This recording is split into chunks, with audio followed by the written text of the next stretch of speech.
Hey y'all, welcome back. Okay. All right, y'all. I wanted to address something and I thought I would do it here because I'm all about a teaching opportunity, right? And I got to check on the little dog because she be doing a lot. So I thought, hey, let me just kind of teach you something. Maybe not. Maybe somebody is not wanting to be taught, and I get that. Not everybody is receptive to the things that the Lord will have us to share, but I am going to do my level best to share anyway because I believe that it can be valuable to somebody, maybe. At least that's what my prayer is. My prayer is always that is valuable to somebody, the things that I share. Although I know it may not be valuable to everybody. Hey, Miss Sue, good to see you. Let me know where you're chiming in from. Hey, Tiff. Hey, friend. Happy Thanksgiving. Why did I forget to message you yesterday? I'm so sorry. Will you please forgive me? Because I meant to text you. And I think my mind just, bloop. I ended up at the gym and my mind was just gone. After that workout, honey, when she did that clean and lunge, I said, oh, blessed be Jesus. I got to get up out of here. So I apologize. So anyway, I wanted to address something and I want to kind of share and hopefully encourage, teach a little bit some things from Ohio. Thank you for chiming in. Hey, Instagram, let me know where you're chiming in from. So not earlier today, yesterday, I posted a reel on all my major platforms. I usually post the same thing platform wide. Just because I did it once and I only have to just go to a different thing and hit post and it just works out. So I posted a video of me doing a solo Thanksgiving. And the caption said, here's what I eat when I'm having Thanksgiving alone. So I didn't post that post for sympathy. It's never that. And I didn't post it so people could, I didn't even think it was going to do anything, really. I mean, the Lord told me to post it, but I did not think it was going to do anything. Well, if you joined me this morning, you saw that the post was over 100,000 views. Well, actually, the post is now almost at 400,000 views. But with posts like that, you get a lot of comments. And I did not realize that there were just some mean and hateful, nasty, rude comments. Honestly, just some rude things. Now I see why her husband divorced her. Well, I was the one who initiated the divorce. What do you know about anything? And those things tend to bother me a little bit because you don't know me. And here you are. Hey, Kim, here you are chiming in. I'm going to go back and watch your video. I saw it come through and then I ended up at the gym and had an appointment after that. And I was like, man, I want to go back and see what's going on over there with Kim. So I'm going to go back and look at it. And anyway, can't hear me. Can you hear me? Tiffany, you responded to me, right? On Instagram. Will you let me know if you can? I feel like I'm shouting. So if you can't hear, you may want to go out and come back in. Oh, terrible. It was terrible. It's really terrible. Just people being themselves and feeling entitled to have a say in your life. And I do understand that when you're on social media, it's just going to be like that. Like, I get it. But some things are just not necessary to say. You know what I'm saying? Like, you don't know why my ex-husband is not with me anymore. Still can't hear. Anybody else on Instagram, can you hear me? If anybody else on Instagram can hear, will you let me know? Because it could just be Instagram. Because over here on the other platforms, they can hear me. Sorry, y'all. I try my best. Instagram don't always want me to be great. Okay. I am live on Facebook if you want to join me over there. Okay. Or if one of my YouTube folks can go to Instagram and tell me, because I don't have a lot of interaction on Instagram. But anyway, I'm going to share this and move on. So I expect to get some comments, but I don't expect to get things like that. Or, oh, she can't cook because you're supposed to make cornbread from scratch. Ma'am, it's just me. I just wanted to do something quick for Shakema. I wasn't trying to be scratching stuff. Jackson makes enough from scratch, but you haven't been here long enough And again, you feel entitled to your opinion. So some of those things you have to let pass over you. But another comment came through, and I responded to this one, and they were very gracious, that said, I would not let my mother be alone by herself on Thanksgiving. We are doing well, Missy. Thank you for asking.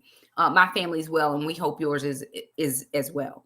And that comment, I wouldn't let my mom be by herself on Thanksgiving. And so I, responded, and I said, well, this is just something that we have had in place. He gets Thanksgiving, I get Christmas. That's just how. You can hear me, Kim? Thank you so much. I appreciate that. That's just how we arranged it so that there would be no misunderstandings. So just a little bit of backstory. I've been divorced 15 years. I've been separated a year and divorced 14 years. So in total, separated and divorced 15 years. So this isn't a new thing. It's not like all of a sudden today we decided that the kids were going to go with their dad and I was just going to be here by myself, because somebody else responded. They said, well, you ain't got no cousins or brothers or sisters or nothing like that can invite you. And I said to them, I'm not lonely. I'm just by myself. That means there's nobody else in the house. So there's a difference between being alone and being lonely, right? So you have to explain that sometimes as well. So, I was thinking about that comment about the mom. Hey, Eve, good to see you, girl. About mom being alone. And I get that. And I understand that there are some people who would make that decision and say, no, I'm not going to let mom be by herself on Thanksgiving because she's mom. And I got to thinking about that. But what about dad? Like, if you want to have a successful co-parenting relationship, do we not have to have take everybody into account with what is happening and what's going on? Because if you don't, then you're going to have so many problems right here at the holidays. Here's what you have already. You have high emotions. I don't care how long it has been since the divorce. My divorce was 14 years ago, with a year being separated in North Carolina. Somebody's divorce can be 15 days ago. And so if we don't understand that there are always emotions happening here during the holidays, because at this stage of the game, my children are all adults except my youngest son, and they can decide that they don't want to go with dad for the holidays. If they don't want to, they can say, hey, we are staying home with you, mom. We just don't feel like doing all the traveling and whatever the case is. But I share all that to say, when my children were very little, let me see. Okay, see, no, if I turn on that, it makes me hear myself, and I don't want to do that. When my kids were little, okay, Jackson was 4 months old when his dad left. He and I had to come up with a workable plan for everybody concerned around holidays. He has his family, I got my family. The families were used to us doing a certain thing when we were together, and now we're not together. So now we have to split the difference and what's best for the children. Some families even allow their children to make the decision on what they want to do. And I would caution against this, because you're asking children who, by all intents and purposes, for where we live, can't even vote until they're 18. They can't buy alcohol until they're 21, or tobacco products until they're 21. And so you want to give an adult decision to a child to make. And so, oh,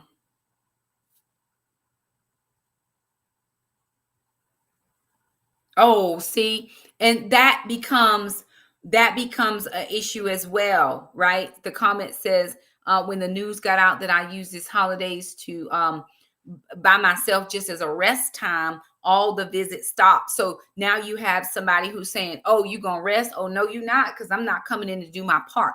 So first of all, out the gate, divorce is hard. Separation is hard. If we've never been married and we have kids, it's still hard, especially when the parents aren't together. It's hard when you're together trying to navigate all of this.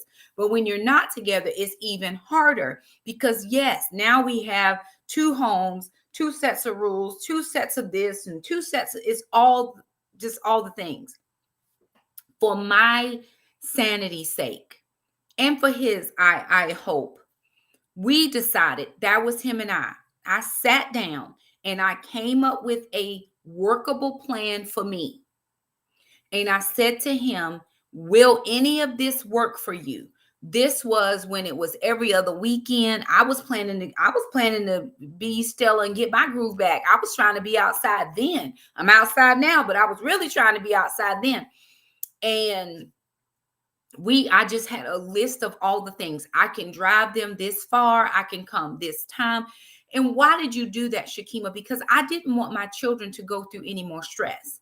Because whether we believe it or not, whatever we feel as what? Brenda, hey, go to bed. Whatever we feel as the adults, our kids feel it all the more. They're so open to all of us that they feel it all the more. And they want to be loyal to this parent, but they also want to be loyal to this parent. So when the parents are right at each other, your kids are going to feel that. Yes, I divorced my ex-husband. He didn't divorce me. I divorced him. But our family feels the effects of the divorce. And so that's a challenging situation, even still now, that I try to be the medium, I try to be the go-between, the middleman, to make sure I'm doing my part. Because I never wanted my children to say, Mom didn't let me go to my dad's, or Mom kept me away from my dad. Because I can be public enemy number one, especially when those kids are with you 364 days a year. Right? When my kids are here with me, it's all year long. He just comes at Thanksgiving because he lives so far apart now. So there is no every other weekend. There is no in the summer. There's none of that. There's Thanksgiving. And so while I would have loved to have my children home, we actually did Thanksgiving last week. While I would love to have my children home, Thanksgiving was never my holiday. My family never got together for Thanksgiving. It was always with my ex-husband's family. And so that's just something that they have always been used to. So we came up with, okay, Thanksgiving would be your holiday. Christmas is my holiday. Well, that even got shifted a little bit as well because he was feeling in his feelings when the kids were younger. He don't feel this way now. When they were younger and he didn't get to see the kids on Christmas. So then I shifted my Christmas dinner to a Christmas breakfast. And I said to him, at noon, you can have the kids. They have to be at their house to open up their gifts. They have to sleep as long as they want. I shifted from a big dinner meal to a big breakfast meal, and I still spend Christmas evening by myself. Well, I have in the past years, not since they've been a little older now.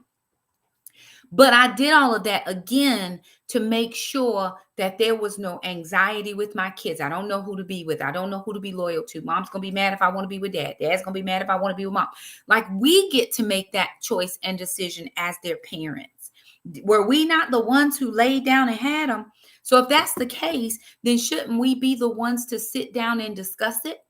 We should be, or we should be able to discuss it. And most people want to have contention, and we're gonna be mad, and I got all this stuff in all these feelings and emotions from why he left and what he did. None of that is relevant now. We are divorced. What is relevant is that we make sure as the parents of our children that they have a smooth transition between my home and his home, or my home and his family home, because my children don't go to his house. I don't know if they're not welcomed. I know they went once. In all of these years, they went once. Now, when he sees them, they just go to the family house, my ex-in-laws. And that has worked out perfectly for us.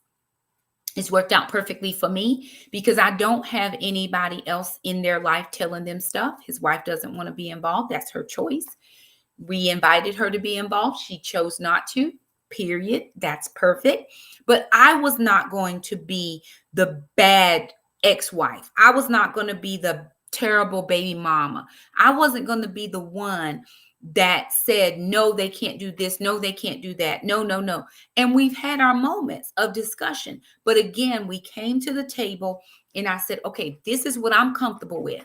And he would look at stuff and he was like, no, I'm not doing that. I'm not doing this. Okay, what are you comfortable with? because I can get just as emotion filled as anybody. But is that going to make the situation better? I came to the table for resolve because we have kids. We're always going to have kids. Here's the thing that you don't know, maybe most of us don't know, that we need to know. You're always going to be attached to that person, because now my children are adults, but my older children are at the stage where they're going to start having children. So we're going to have to figure out, are we going to granddaddy's house or are we going to honey's house? Are we going to this? Are we going to that? Is mama going to have to come? Well, what if mom and daddy both want to come at the same time? Well, hey, I'm going to come 3 days before Christmas and you come 2 days after Christmas. So you still going to have to figure it out, because you're always attached to that person for the rest of your life. And I think the mature thing, because that's the title, the mature thing for me was to not make it personal between us, but to make it about the children. I don't ask the children what they want, but I do think about what's most beneficial for the children when dad and I are together. Does that make sense? When we have to make a together decision, then I would say to him, okay, here's what we're dealing with. Let's go ahead and make the decision. And then we disseminate that information to the children. Does that make sense?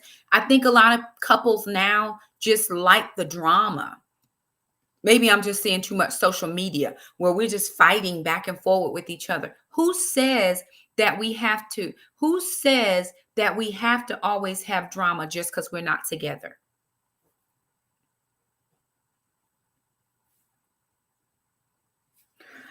And I like that, Eve. I was just getting ready to address that as well. She said her only issue with sharing the holidays is not making plans in advance. She chose joint custody for the sake of the child. And that is a very mature thing to do for the sake of the child. But then that was the same thing, right? Because my ex would wait till the last minute and he want to give me instructions. Sir, that does not work for me. What I need for us to do is to come up with these plans in advance. My life is planned out. I know exactly what I'm doing today. I know what I'm doing tomorrow. I know what I'm doing 3 months from now. So I'm going to need for you to at least give me yay much in advance, because I got all these parts moving. I got after school activities. I got sports. I got lunches. I got taekwondo when they were traveling. I got all these pieces, and you just get to ride in on the day you coming. So are you coming? Because then some of those days would change. He would say, I'm coming, then he wouldn't come. Okay, I need for you. And this again was that communication. It wasn't always easy in the very beginning. There were moments and days and months and weeks and years where he didn't understand where I was coming from. And I had to come from a mature stance to say, I'm not trying to keep you away from your children. What I am asking you to do is work with me, because I got too many pieces moving here. And if I know in advance, then I can get them. I got to pack everybody. When they were little, I got to pack everybody. My son has asthma. I got to make sure he has the machine and all the medicines that go with this. I got to make sure we have any doctor's visits. I got to get the parent book together, because I had a parent book for his care. Like my younger children knew how to give care more than dad, because that wasn't something that he did. He left when Jackson was 4 months old. He had never been through all of the asthma. He had come when right after Jackson had gotten sick the very first year. I was in the hospital with Jackson, but he had come right after that because it was Christmas. But he had never been with Jackson through an episode. He had never been with Jackson when we had to go to the emergency room. So my kids who were here with me knew that. So I had to put together a parent book. Here's who you call. Here's the doctor. And I would have to tell the doctor, okay, if dad calls, this is why. All of those little pieces. So I had to talk to him very civilly, very classy, very demure, to say, listen, this is not personal about you and I. This is about the children.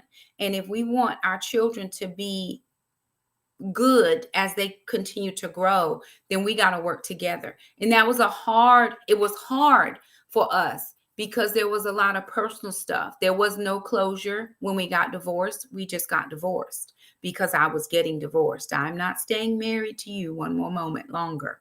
And that was my choice and decision to make. There was nothing closed.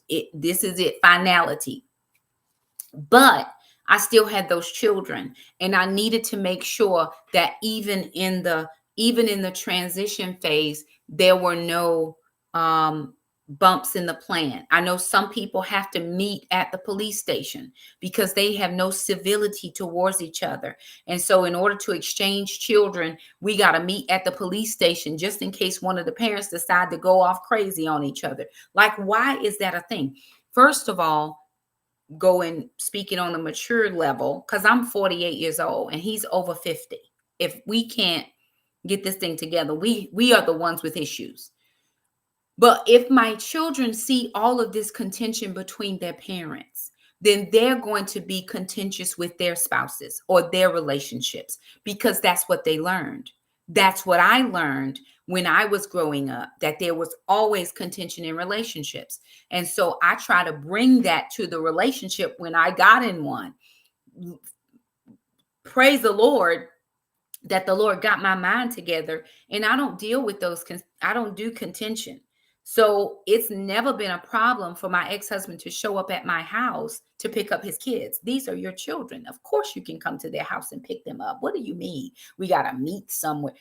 No. Even when they were little, and because we were 4 hours apart at that point, I would drive halfway. I didn't have to drive anyway because I had the kids all the time. I am the primary parent. But in order to make it easier for him to see his children, I would drive halfway on a Friday and I would drive halfway on a Sunday to pick them up.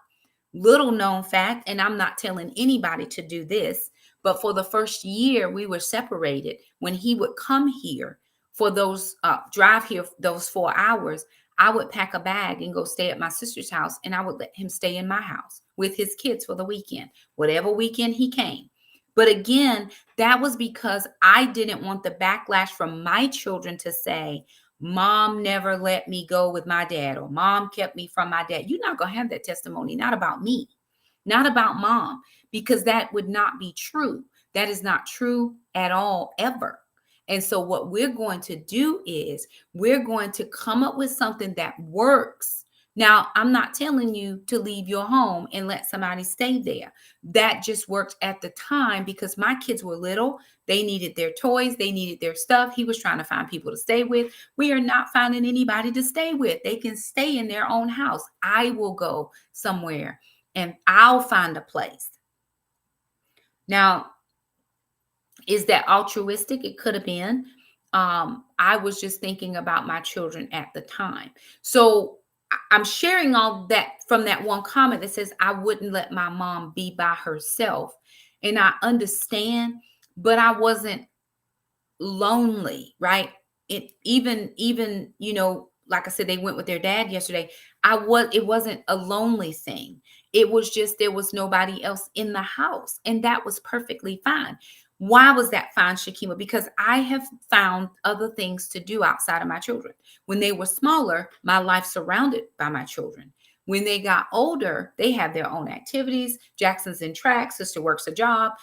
The very first day I didn't have to drive her somewhere, when she got her license and could drive her own self, was like, what am I supposed to do with myself now?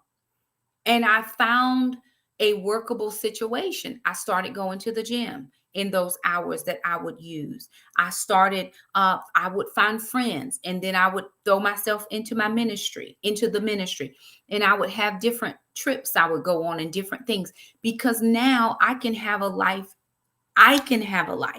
Right? And I know, Eve, it doesn't work for everybody. I get that. But I wanted this thing to work for real. And here's the other reason. I am of the African American persuasion, just in case y'all didn't know. All you hear is strong, independent Black woman. She just strong, independent Black woman. She just, all these things. I wasn't going to live up to that stereotype for anybody.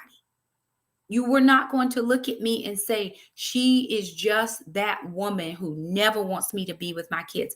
There is no body that should be in my children's lives more than their dad and I. Nobody. Now, what role you choose to take or play is your deal. I had to make sure that I was right with the Lord first, in that back and forth relationship with their dad. And then I had to make sure that I was right with my kids. I actually sometimes have to play the go-between between them and their dad, because sometimes they don't understand certain things. And I'll come back in and I'll say, hey, what about this? Or think about this. Think about this way. But I didn't want that negative stereotype of being the mom who kept their kid away from their dad. That's not me. That's not here. You're never going to have that. You can take them today. What day would you like? Can you give me some time here to get them packed up? Because I am available and they are available. And so I didn't want that negative stereotype because it isn't mature. Anybody can go out and show their behind. Anybody can go outside, talk loud, and act crazy. And don't come rolling up in here when I'm with somebody.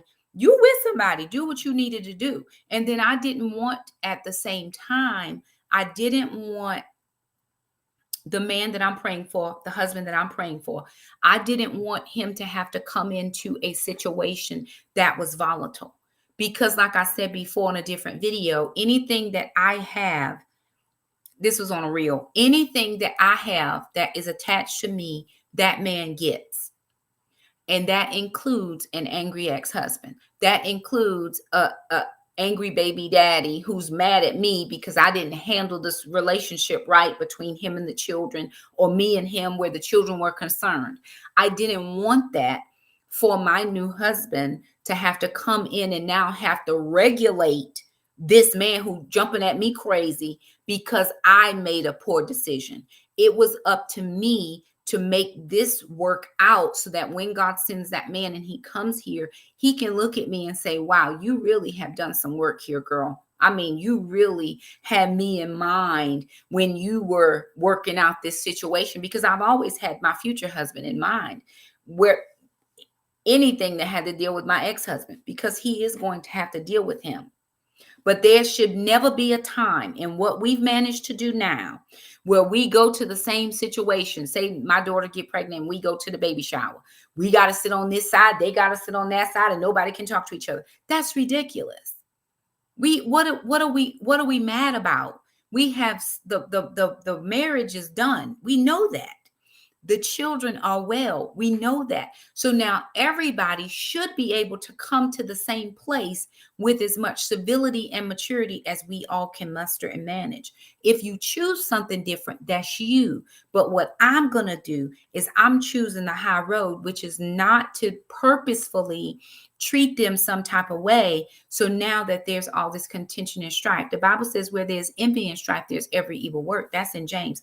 I don't want to deal with any of that. So I'm not envious of anything you have. I don't want anything you have. I have the children 300, and this year, let me see, it will be 362 days a year. And so very good. So when they're with you, they are with you, and you do all of the things. He takes care of all their bills. He takes care of all their food. He takes care of all their arrangements. He takes care of all of it when they're with him. When he brings them back to me, then I take over leadership and I take care of all their bills. I take care of all their food. I take care of all their arrangements, and it just works out. But not everybody has that. And I recognize that. But you got to figure out for yourself why you don't have that. What's better than having a symbiotic relationship with the mom or dad of your children? Now, I get it. It's two people involved. So maybe they don't want it. But again, I would sit down seriously and have those conversations. I have had to sit down and have those conversations and say, listen, this ain't about us. So let's everybody lock in. This is not about us. This is about these kids. So what is it that we want to do? And I never ask or say, this is what I'm doing. I'm saying, what do we want to do? I've always included, right? I've always included. I get to make the final decision. They live here. But what do we want to do that is beneficial for them? A situation came up yesterday. And I'll tell y'all about this because, hey, listen, I ain't got no shame in my game over here. My youngest son is, Jackson is 15. And Jackson and I have been having a difference of opinion about a certain thing. And it's not bad. It's not a bad thing. It's just he's 15 and I'm 48 and we don't see eye to eye on it. It's fine. The thing is his pants, right? I'm trying to find pants for my 15-year-old son which I don't have to wear men's clothing. I wear girls' clothing. So it was always easier to help my girls find clothes. And then when my older son was younger, his dad lived close enough that he could kind of be involved. And then he went straight to the military. So the military told him what to wear. He wore deserts, or um he wore his uniforms and all those things. So the military told him what to put on. By the time he got out of the military, he was a full-grown man. He didn't need me to help him pick his pants out.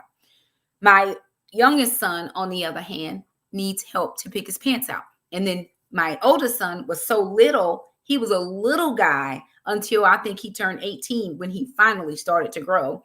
Jackson has been growing for the last 3 years, and he has just grown up so tall. And I've been waiting for the Lord to send me a husband. Really, I have. Because I thought, well, a husband can help me figure this out. I don't know if he's a 32 long, or 36 wide, or 37, what are all the dimensions and all the things.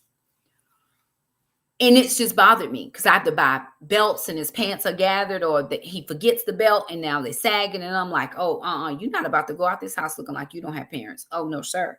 No, sir. Because you have parents. And I don't tell him, you're not about to go out this house looking like you don't have a parent. I always include his dad. You're not about to walk out this house looking like you don't have parents. Both of us. And then when he gets to acting real crazy, I say, let me tell you something. You will not go out of this house and disrespect your father's last name. I said, you have not lived long enough to have any experience to put anything on your name. I said, he gave you his last name, and you're going to act right. You're going to represent him very well, and you're going to represent me very well. So anyway, the pants. I kept thinking, okay, Lord, send me somebody to help me with these pants. Well, as of today, I'm still single, and I don't have any male friends that live close to me that I could ask. I do have one guy friend, and I was going to ask him, but anyway. So the Lord said, just call your ex-husband. So I texted him. I said, because of his job, I have to make sure he's available. So I said, hey, give me a call when you have time. That was yesterday. And so he called me. He was like, yes. So, what's going on? I said, well, I need help with Jackson's pants. I said, I don't know how to do it. I said, I just can't figure it out. I think he's this size. He thinks he's another size. And I just don't know how to do it. I said, and while we at it, let me get all my stuff out while I am at it.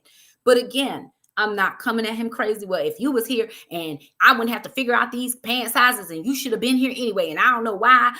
I'm not doing any of that. I'm just saying, listen, I said, and by the way, I said, I don't know how big his neck is. I don't know what type of shirt he need. I said, I would love for him to have a nice pair of pants, a nice button-up shirt with a tie, just because he might have somewhere to go. We had National Honor Society inductions last week, and we had something to work, but he put on his shirt, and then he changed it. I said, why'd you change your shirt? He said, because mom is fitting too tight. Now he's grown out of this. I said, well, this is where I normally take him. I said, I take him to Men's Warehouse, and we go to the clearance rack, and I look and see what I can find. And he says it's fine and it fits okay. I don't know. What I want you to do is just kind of help me. If you could help me. He's like, okay, well, what size shoes you wear?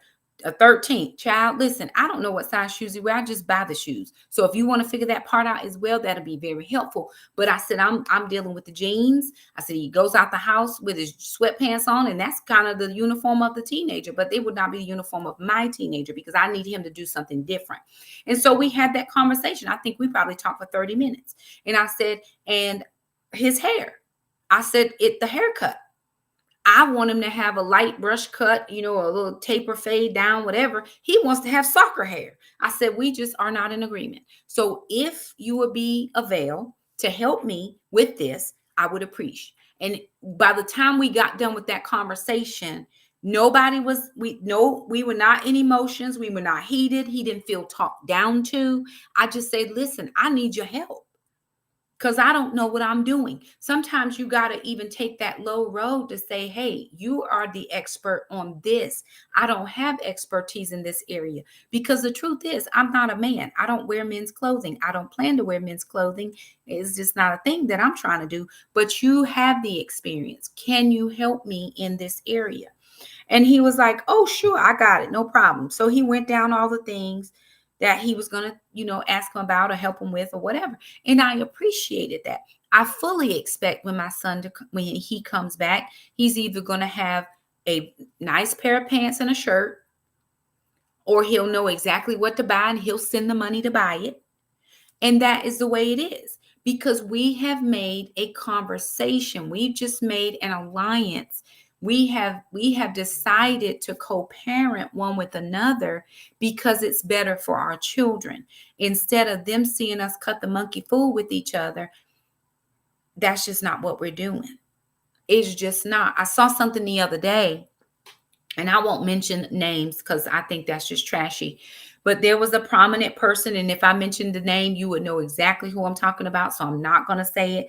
But one of his baby mamas was on a virtual court thing trying to get the child support increased because her child needed all these special things and blah, blah, blah. The judge says, well, did he get tested for the thing you want him to have? And she's like, well, no, but they're going to do it. So you came here early to get the money when we don't even know if he got the thing. Okay. And then the man didn't show up. She was like, well, where he at? And the attorney lady said, well, ma'am, since he didn't have to be here. He said, hey, he don't have any objection. Whatever the court says was what the court, if you want to give him more money, give him more money. Whatever you've deemed necessary, judge, you do it. He wasn't contesting any of it. She's like, well, he's not paying his child support. He's not doing this. He's not doing this. So they pulled up all the paperwork, and there it was right there. It was coming right in.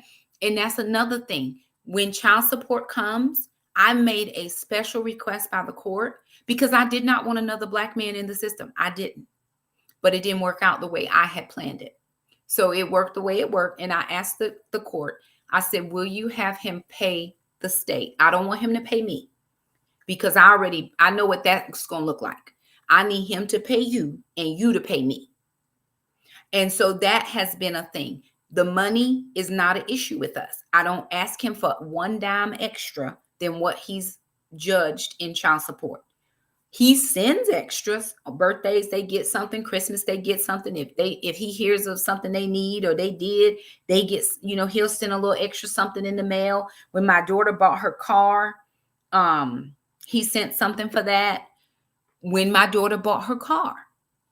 Y'all, I'm just talking about, see, maturity says you got to handle this very different. And I don't want it to look like anybody else's. When my daughter was getting ready to buy a car, my youngest daughter, 20 years old, I had been saving some money for her, but then she got a job. She started saving her own money. Well, when we found a car, friend of mine, elderly friend of mine, found a car, and she called me and she said, hey, Shakema, I know this person's selling a car, jump on it. So we talked about it. And then Dad said, because we called him and let him know, he said, well, can I be on the call when y'all go to check out the car? And so here's what we did. We got him on FaceTime, and he was able to chat with the gentleman because there are things about a car that I don't know. And he was able to ask questions, and he was able to negotiate, and he was able to be on FaceTime to look and see what this part looks like and this part looks like. Because I think the thing that is important to me is that everybody feel like they have a part to play in the raising of the children. Even though he lives many, many, many, many states from us, he doesn't live anywhere close to us now. He still needs to be actively involved in his children's lives.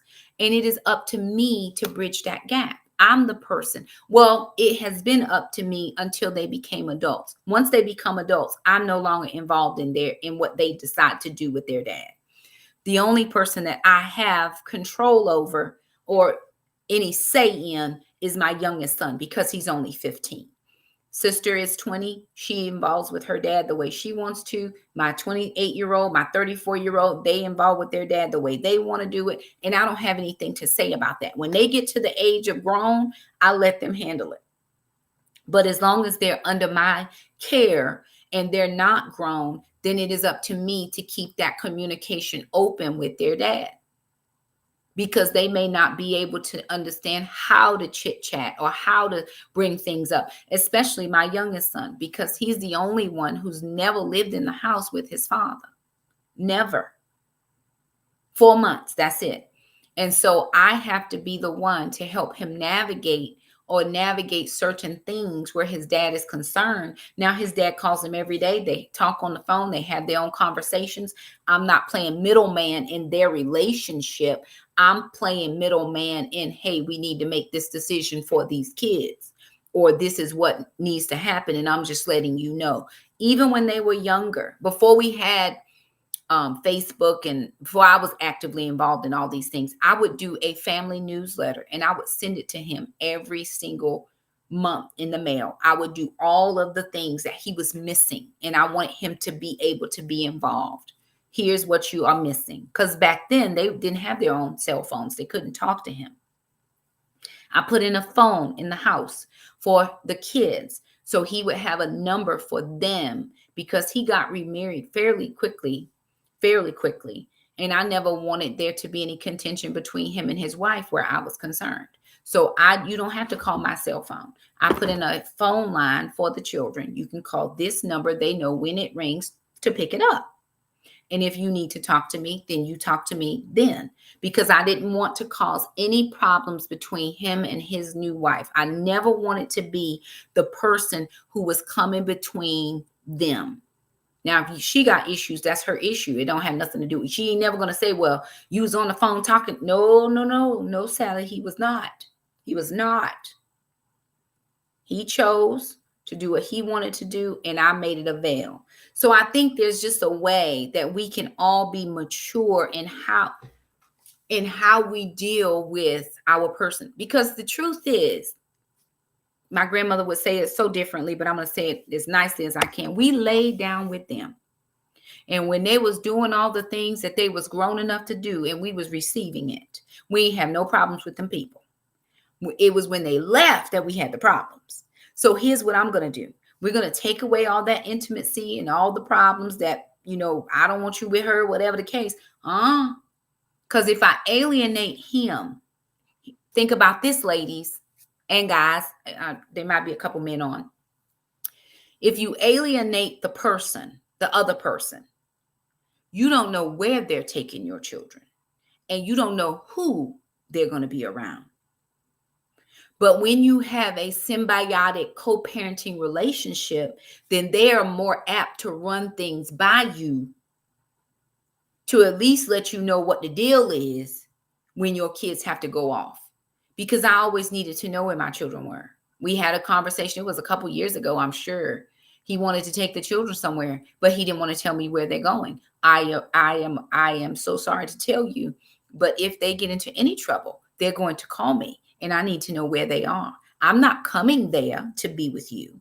But if something happens and I need to get to them, I'm not going over 3 people trying to figure out where you are. I'm not calling your mama, your aunt, them, your cousin, them, your brother, them, your daddy, them. I'm not calling nobody but you. And that caused a little bit of issue between us. And he couldn't understand why you want to control it. I am not controlling anything, but I am telling you this. If something happens to my children, I'm not going through anybody to figure out where they are. So you need to let me know where they're going so that I can be aware.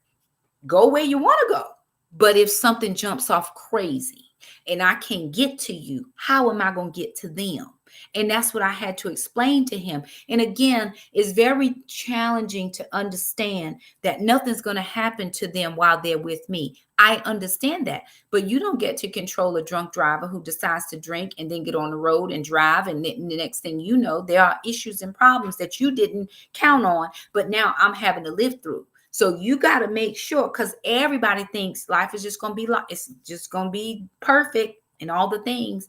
Anything can happen at a moment's notice. And I'd much rather, if that be the case, that we were not at each other's throats, because we may have to come back together to make some decisions.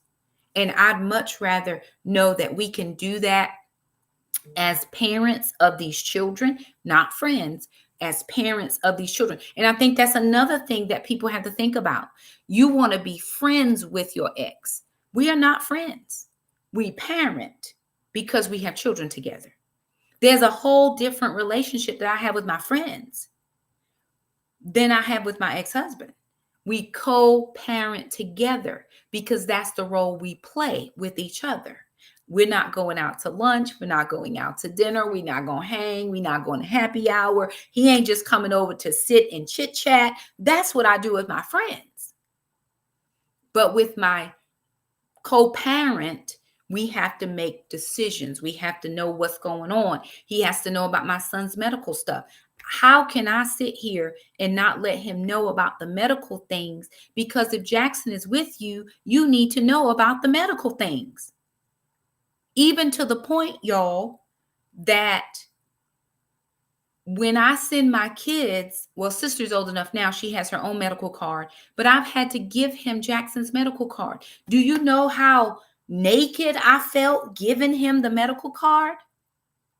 But do I have to worry about my feelings, or do I worry about my son who is prone to asthmatic attacks at any moment, who might need attention? You can have this card and any other card I got, because I have to get past how I feel giving up the card that I pay the insurance for. You don't even pay the insurance. Or do I feel better knowing he has it? If something happens to Jackson, there are no beats skipped. He can get the care Jackson needs and then call me and say, hey, this is where we are. I need you to get here. See what I'm saying? I never wanted for my children to have to work between me and him because we couldn't work out our issues as adults. Adults are supposed to be able to have problem solving, resolution solving skills, right? Conflict resolution skills. And we've learned that over the years. Is it perfect? Of course not.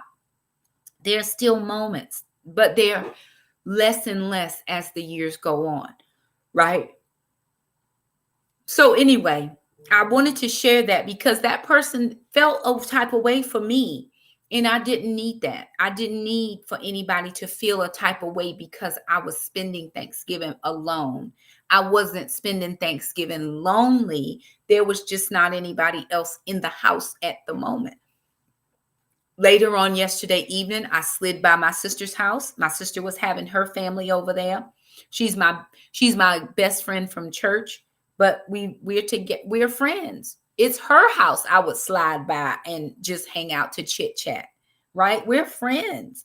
But I slid through there, grabbed a quick plate, had a little dessert, and then I slid on back to the house and all was well, right?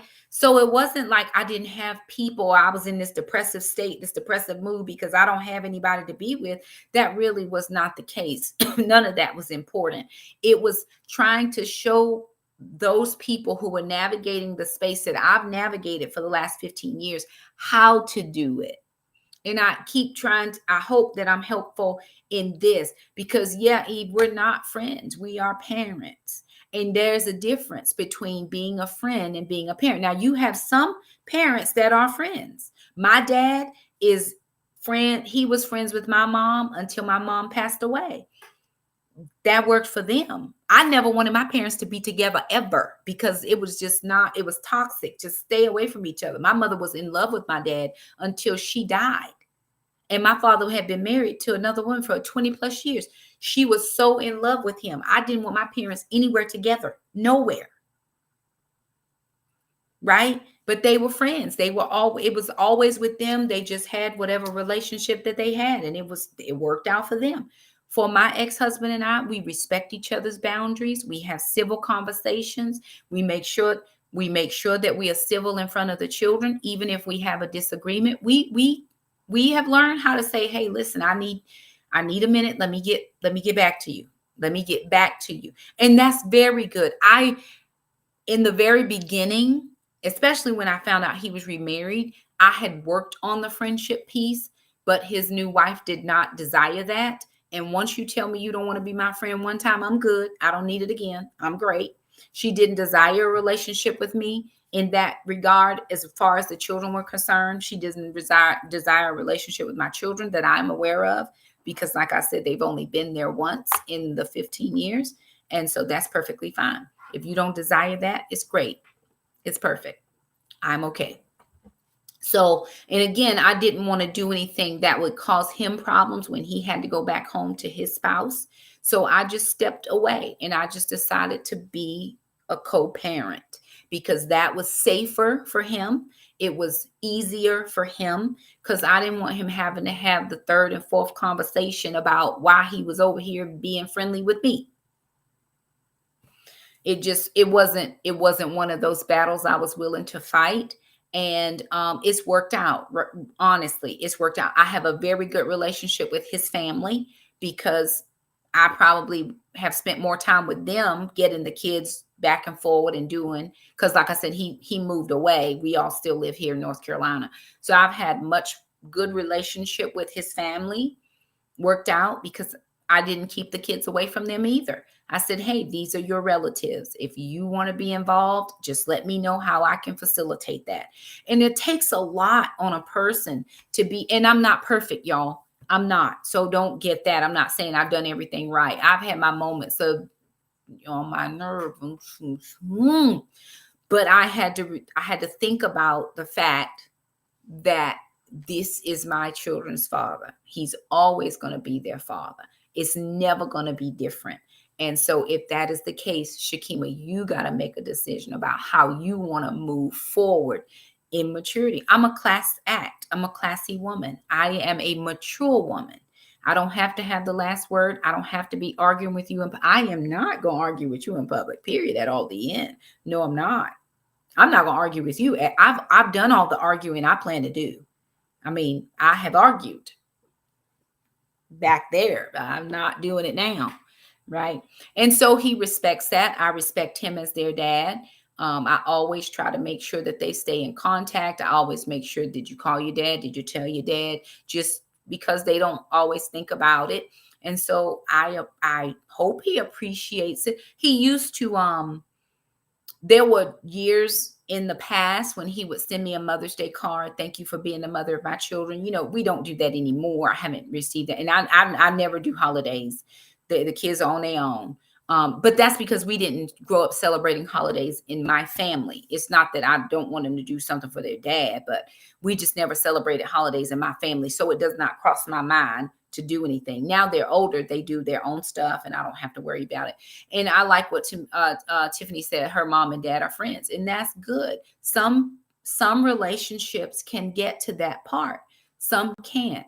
But even if we can't get to friendship, can we get to co-parenting? Because at the end of the day, I want my children to have a good thought about both their parents. I don't want them to think, oh, mom was great and dad was a dog. I want them to think positively about both of their parents. That I just need to know that they can look at both of us and say, hey, they both did the best they could. Whatever we did was the best we could do for them. And we didn't forget them along the way. So anyway, y'all, I just wanted to share a couple of those things because I think here's the thing, right? I was talking to somebody yesterday and I'm finished. Here's the thing. The worst thing the enemy ever did was to come between the family.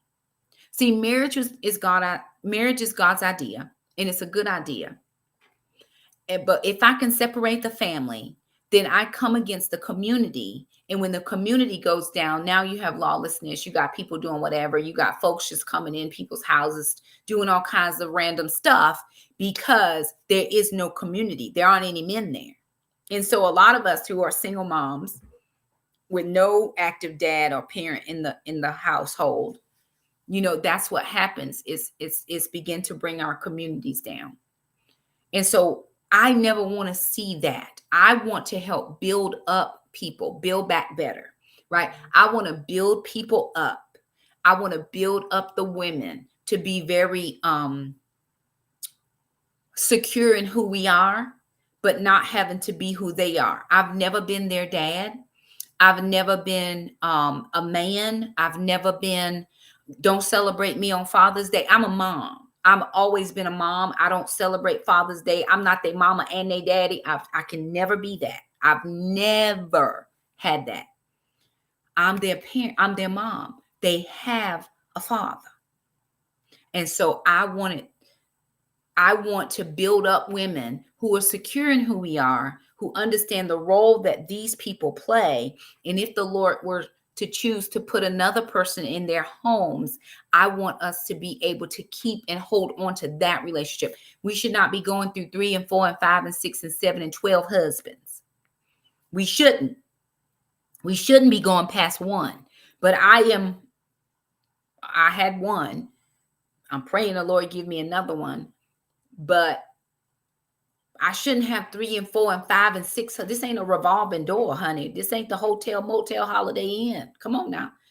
But I think when we learn how to govern ourselves and other people learn how to govern themselves, and everybody knows what role we play, then I think we can build community back, even though the dad may not be in the home. And for some parents, it's the mom that's not in the home. You find that less and less. It's rare that the mom is not there, but you do have that. And so I want to make sure that people can have those conversations. Rhonda said, I love that you were able to discuss it amicably. Good communication is essential. Is definitely essential. But in the very beginning, it was rough because he had a lot of people in his ear telling him stuff. And I said, listen, I don't care what anybody else has to say. These are our children. We need to decide for our children. And then we were able to work our way through. Sometimes I almost think sometimes like I wish I could bring him on because I want people to know it's not just me saying it, but I want to protect his right to privacy. He does not wish to be on social media. I don't even know if he knows what I do. I'm sure somebody's told him, but whatever. But I don't want to make it sound like I'm the perfect person. Like I don't never have no problems. I just did everything perfectly. That's not true. I have said some things. I have been heated on occasion, but at the very back of your mind, you always think about the children. What are they going to say? I don't want to draw my last breath and my children, when I'm gone, say, well, mama didn't let us, and we didn't know who our dad was. And mom, they're not going to say that about me. If they don't know about their dad, that's their choosing. They are going to know that he is who he is and he did what he did and he does what he does for them and all of the things. He does the best he can. And so I try to help with that if I'm able. But I think that's the mature thing to do. The immature thing to do would make it all his fault. And it wasn't all his fault. There were a lot of things he was at fault for, but there were a lot of things that I was at fault for as well. Had I known some stuff going in, I never would have went in. It would have just been me and Shakema, my oldest daughter, because I'd already had her by the time I met him. It would have just been us. Had I known some things I didn't know. And so I think you have to be forthcoming with information so people can have the first rights of refusal. Because I would have refused.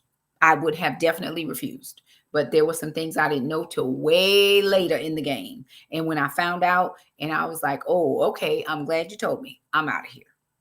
Very good. So anyway, I hope that it was helpful to somebody. And I don't remember the lady's name who messaged that, but I did tell her, it's perfect because at Christmas, it'll be my turn. It'll be my turn. And we just learned how to navigate. I didn't want to give up my whole Christmas day, but I can understand how he felt not being with his children for Christmas. He was always with the kids for Christmas. And so you just acclimate, okay? At noon, you can come at noon. And he would come. I remember one year he came and he didn't have anywhere to take the kids. He wanted to see them. He had nowhere to take them. So I stayed in my bedroom the whole day. At noon, I went in my bedroom. I closed the door, had my shows on, and I just did all the things. And he did whatever he's done with the kids. He's come before. He drives big rigs. He's come before and parked his truck. He's driven my car to take the kids and do stuff.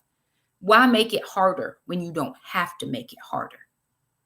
I think that's the question. Why make it harder when you don't have to make it harder? And I never wanted it for my kids. So anywho, y'all, love you guys.